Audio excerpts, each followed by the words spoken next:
What to do, reality crew, and welcome to this week's Super Comic Smash Up. I am your lovely and talented host this week, Nathan Gonzalez, writer, creator, visionary, but most importantly, raffle winner. You see, I was lucky enough to win the SatCon raffle for Reality Comics to host this particular show, and I have decided I am never giving it back. Welcome to Villain Smash Up.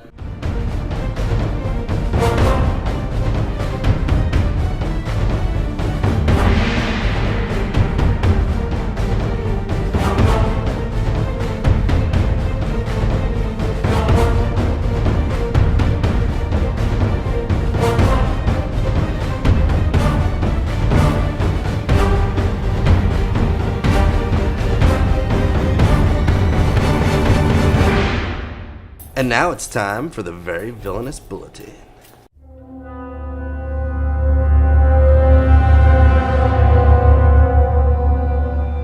So this week we got a brand new trailer for Avengers Age of Ultron, and let me tell you folks, it looks pretty badass. The first things that pop out is the Hulk and the Iron Buster armor fighting each other out, climbing up the windows of a building, beating the crap out of each other. Sweet. And we got to see Scarlet Witch and Quicksilver's powers in action, which ought to be pretty impressive. But the most important thing that we saw, the thing that, will make you poop your pants here at the end, we got to see Vision. And not just Vision opening his eyes, but that little gem that's sitting right there in his head. Most people think it's the soul gem. I'm inclined to agree. And so that means we're getting ever so close to the gauntlet.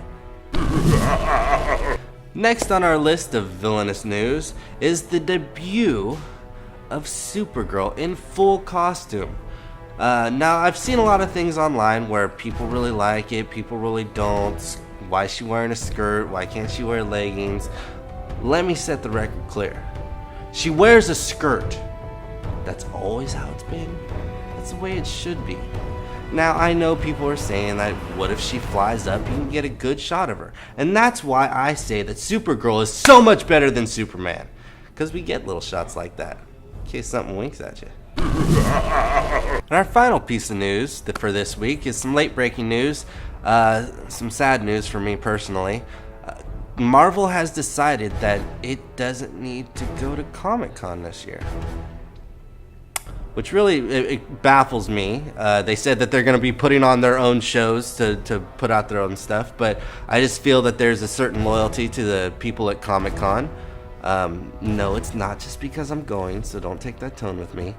I feel that their audience, the people that they want to spread the word about their movies and stuff, are there at Comic-Con, and they should, do something for us.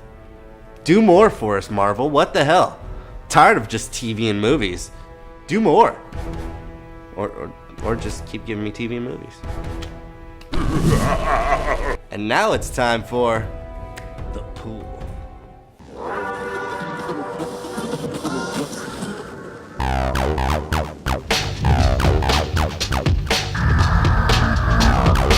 So this week on the pool, we have 3 of the very best comics ever to grace God's green earth. Ready? Here we go. Number 1, villain. Number 2, villain number 2. Number 3, villain number 3. And that's it, folks. Everything else, it sucks. Now, villain is drawn, inked, lettered, and pretty much everything important is done by Mr. Tubi Duranoval. And it's written by, wait for it,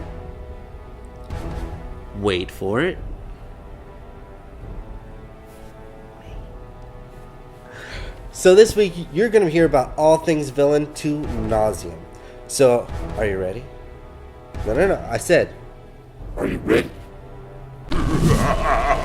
Now, Villain is an online graphic novel that's free to view, and we update every Wednesday and Friday. So, it's free to view, it's free to read, and it's free to touch yourself to. In fact, that's how I won the award for the sexiest man involved in indie comics. I'm looking to turn pro and challenge the champ. I'm looking at you, Bendis. Looking at you. So let me tell you a little bit about the story of Villain. Villain is about Matthew Drake. He is normal, everyday man, such as myself. Maybe not as good looking, but still a good guy. And through circumstance and through outside interference, Matthew loses a lot. And now he is forced to take some retribution. And that's what Villain is about. Villain is about retribution and revenge. But it's a story told entirely through the bad guy's perspective. In fact, within our first issue, Villain number 1 on sale now, you will find out that he has already won. He's already taken care of all the superheroes and all the supervillains in the city, and he is all that is left. So, through what's happening in the present, we, as readers, get taken on a journey to the past. And you get to see how this normal everyday man works his way up the ranks from henchman to villain to eventually supervillain, and what it takes to get there. Now, there's all kinds of twists and turns and all sorts of little things that you have to be aware of. It's the type of book that'll make you want to read it over again as soon as you are done. And that, my friends, is just good writing. Now, I know what you're thinking. God damn, that sounds like an awesome story.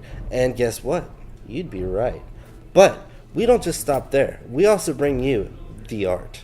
We bring you the best artist in all of Northern California, and he's Asian, so that you know he's legit. Don't believe me? Let me show you. Villain number 1, folks. Now, if you're a little confused by this color palette, allow me to explain. That's what I'm here for.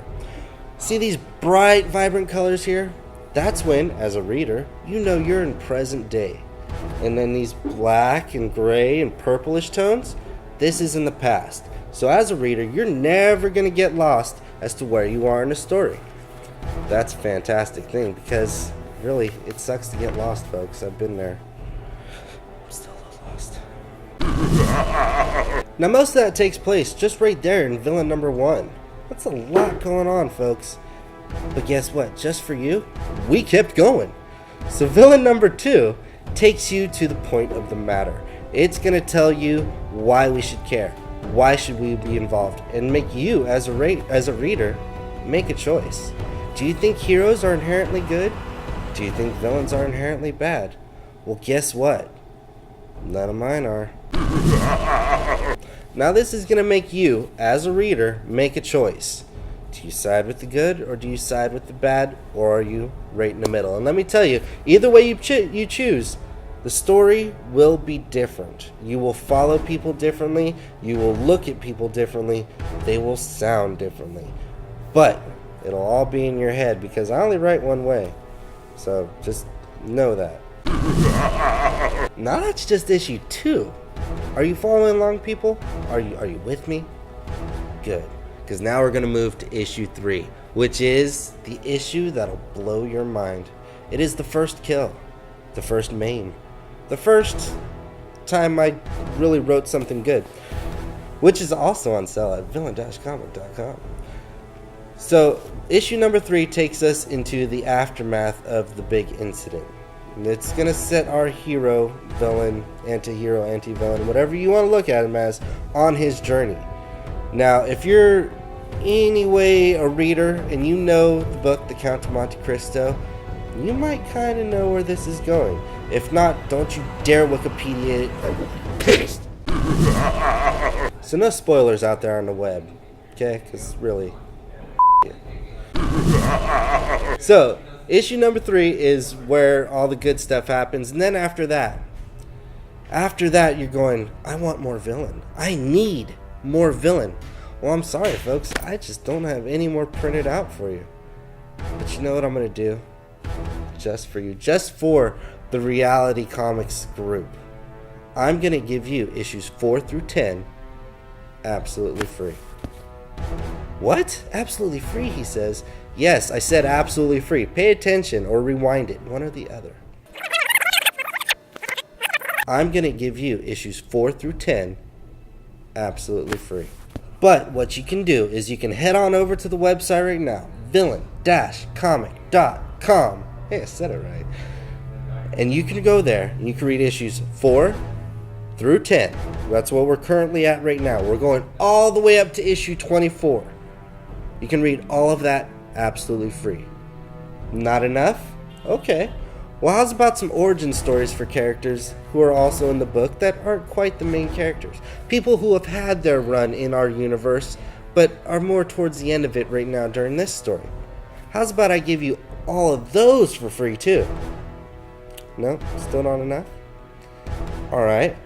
What if I tell you that with every page, you get a blog from one of the 3 personalities from Villain? Either myself, Tubi Duranavong, or his lovely wife and editor and business manager, Shanda Duranavong. How's about that? No? Still not? Okay, alright. Videos. We have tons of videos on there. How would you like the... No. Well, Tubi's is really good, so I would watch... No? Okay. How's about this? And this is, again, just for you Reality Comics crew. Go to the website. Read the stories. Read the origin stories. Read the blogs. Watch the videos. And be happy. You pain in the asses. Be happy. So, all of that's for free. I'm not making a dime. I have kids to feed. I have a wife to provide for. Tubi has kids to feed. But no, we do this for the love. So we are expecting you to give the love right back. Send us some comments, send us some quotes, send us art. You know, we'll be happy to put your stuff on our page. Just give a little back, because you know I'm lonely and I don't. Nobody likes me. I don't know why. I don't know why. So, Reality Crew, that is Villain issue number 1, Villain issue number 2. And Villain issue number 3 on sale right now for $5 each at villain-comic.com. Now, you can get these 3 issues plus everything that's on the website absolutely free again. I keep hammering this down. Absolutely free.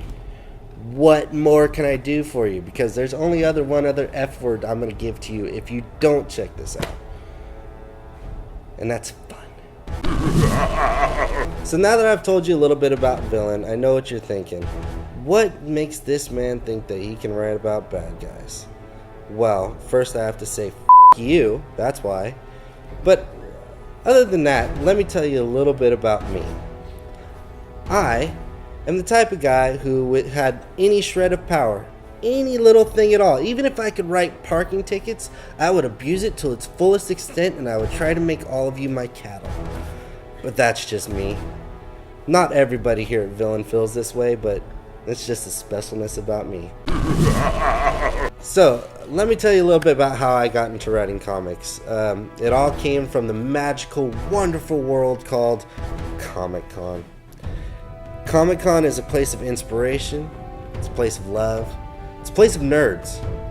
Surprisingly enough, it's a good place to get laid. Never would have thought that, but that's a different story. I got into writing comics because I wanted to be on the other side of that table. I wanted people to bow to me and come up and say what a great job I've done and how they followed me all the way through and how I am their new god. Much like I have told several other people. Lies. But I like lies. Lies fill me up. I'm good with lies. But I gotta tell you, it was one man who led me on this path. One man who made me want to achieve greatness. One man who is my God. And that is Mr. Alan Moore. Alan Moore, if you're watching this, I'll do things. Things I'm not proud of, but I'll do it. I just went gay all of a sudden. Another thing you may not know about me, Reality Crew, is that I was huge into comics when I was a kid. But because of where I lived, it was deemed inappropriate.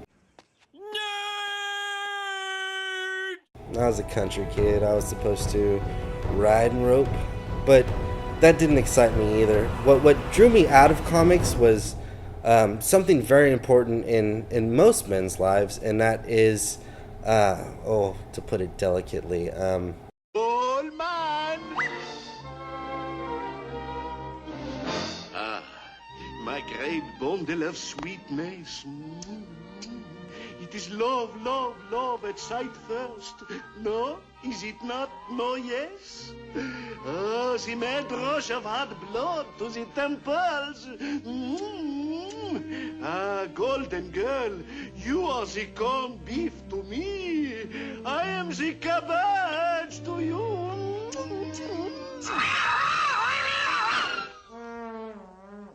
But then I met my beautiful wife, and I no longer had to play with stray kitties. And so that brought me back into comics because I had nothing better to do with my time. And again, it goes back to Alan Moore. See, I stopped chasing Kitty and I found Alan Moore. This is getting strange. But Watchmen was a true turning point in my life, as it should be for most people who read it. It's what made me want to become a better writer. It's what made me want to do something great for the rest of this world, and it's also what made me want to take Alan Moore to bed with me. This is going in a weird place. Hey, who writes this? Giggity giggity, giggity goo. Stick around. So my time has come to a pretty close end for this week. Wink, wink, nod, nod. Huh? So before I go, I just want to give some love to some of the other companies around here that have helped me out, and in turn, I've been allowed to help out. So here we go. The first up is the Collective of Creativity Blackjack Comics. Now this is a veteran-owned and operated comic book company. So to its owners, Nick Garber and Joy DeCapua, first I want to say thank you from the bottom of my heart for keeping jackass like me safe at night. So really, thank you. And they're joined by Clint Scott, Trevor Brolin, David Jackson, and Shane Taylor. All these guys create up Blackjack Comics, and they are available at blackjackcomics.com. Their titles include Phantom Hawk, Sunscreen, The Last Pendragon, and coming very, very soon, Sparrow and Corvid, or Corvid and Sparrow, or yeah, one of those two. I'm gonna go with Corvid and Sparrow because that sounds better. Next up, we have Scattered Comics. Scattered is one of the bigger groups here in Northern California, so I really hope you're sitting down because this is going to take a second. Scattered Comics includes Jason Dubé, Noel Sorato, Tedley Sorato, Shane Will, Frederick Allison Jr., Kristen Reese, Calvin Ellis Jr., Jasmine Ellis, Joe Bertram, Susan Schultz, and Timothy James. Holy crap, people. Holy crap. Their books include Scattered, Blint, Hybrid Earth, Shadowhunters, Panda Days, Caliber, The Tomorrow Universe, or Tales from the Tomorrow Universe. Get that right. Curious Journey, Sworn, Comics vs. Manga, and probably 5-6 other titles I am forgetting to mention. They're a huge group, great people. Give them a chance. Luckily for me, none of them are as good looking as I am. So that really works well in my favor. The last one I want to hit is actually a company that's not here in California. In fact, it's all the way in my home state of Hawaii. And this book comes from Mana Comics. It is done by Christopher Caravallo. Say that right. Christopher Caravallo. And the book is called Amakua, Guardians of Hawaii. This book is really fascinating to me because it's the only superhero book coming out of Hawaii. Trust me, I've looked. There ain't nothing else, folks. And these characters are Hawaiian characters. So it's a perspective that most of you will never see. I really suggest going to the website, checking that out, because it gives me some street cred back home. Now, my friends, my time here is done. I'd like to thank you for watching. I'd like to thank Reality Comics for having me. I'd like to thank Metropolis Comics for letting me sit here for a very long time redoing these takes because I'm not very good at them. But most importantly, I want you guys to come and read Villain. Villain-comic.com. It's the most important thing that you'll put in your computer today. besides the viruses from porn. You should really clear your history. But until then, folks, I'll see you next time on Super Villain Smash Up. Howdy.